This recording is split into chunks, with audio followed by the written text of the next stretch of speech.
চট্টগ্রাম শহরে কোনো একটা ছেলে অ্যারেস্ট হইলে বলে কি ডেভিড ইমনের সহযোগী, কোনো একটা অকারেন্স করলে বলে কি ডেভিড ইমনের সহযোগী অকারেন্সটা করছে। আজকে দেখছিলাম আসিফ নামে একটা ছেলে বাইজিৎ থানাতে অস্ত্র সহ নিয়ে অ্যারেস্ট হয়েছে। অ্যারেস্ট হওয়ার কিছুক্ষণ পর দেখতেছে আবার নিউজ করতেছে মিডিয়ারা ডেভিড ইমনের সহযোগী কি অস্ত্র সহ নিয়ে অ্যারেস্ট হয়েছে। আমি এই আসিফ ছেলেটার জীবনে দেখিও না, এর আমি চিনিও না।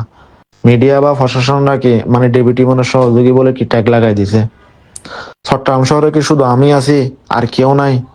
কোনো একটা অকারেন্স করলো কি ডেভিড ইমন ছেলেরা করে, কোনো একটা ছেলে অ্যারেস্ট হলে বলে কি ডেভিড ইমনের ছেলে অ্যারেস্ট হয়েছে। তো তাহলে দেখতেছি চট্টগ্রাম শহরে শুধু আমি আছি, আমি ছাড়া আর কেউ নাই। বা থাকলেও এদেরকে কি প্রশাসনে বা মিডিয়ারা এদেরকে দেখে না, দেখেও না দেখার মতো করে। কয়েকদিন আগে দেখছিলাম শীর্ষ সন্ত্রাসী সরওয়ার বাবলার বড় ভাইয়ের কাছে কি একটা বিদেশি পিস্তল সহ র্যাবে ধরছিল সরওয়ার বাবলার বাসায় এর বাইরে।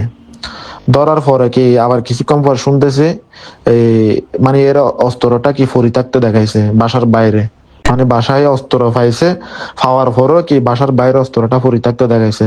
কারণ র্যাবের এসপি তো এই সাইফুল ইসলামের সাথে সরওয়ার বাবলার সাথে একটা ভালো সম্পর্ক ছিল। সম্পর্কের কারণে কি র্যাবের এসপি সাইফুল ইসলামে কি এর অস্ত্র দিয়ে চালান দেয় নাই, অস্ত্রটা বাসার বাইরে পরিত্যক্ত দেখাইছে।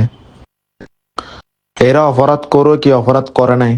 আর এদিকে কোনো একটা নিরীহ ছেলে অ্যারেস্ট হইলে বলে কি ডেভিড ইমনের সহযোগী অ্যারেস্ট হয়েছে অস্ত্র নিয়ে বা এমনি অ্যারেস্ট হয়েছে। তাহলে ঠিক আছে, আরো কয়েকটা মাস অপেক্ষা করি।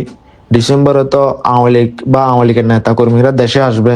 তখন যদি দেশে যদি বা চট্টগ্রাম শহরে যদি কোনো একটা কি অরাজকতা সৃষ্টি হয়, তখন দেখি কার সহযোগী বলে ট্যাগ লাগায়। তখন কি কোনো একটা অরাজকতা সৃষ্টি হলে কি ডেভিড ইমনের সহযোগী বলে কি নিউজ করবে।